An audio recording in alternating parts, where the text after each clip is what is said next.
ideal size. Now, the big problem with meat is that it is excessive as far as the protein goes.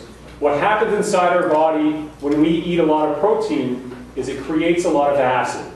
Now, for me, I don't know if anyone's familiar with Zantac. Yeah.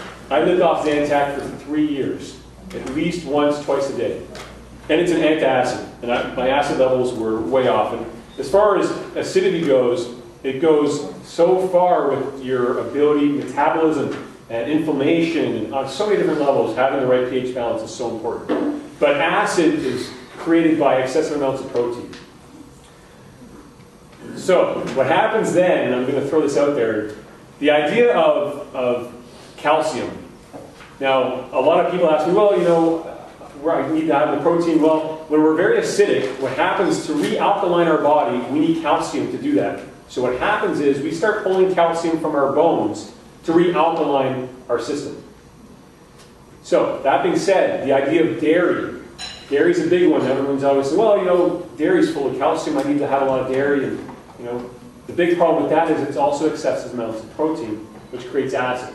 So it's sort of a bit of a cycle there where we're pulling calcium from our bones and eating too much protein. So we really just be aware of that's how that system is working.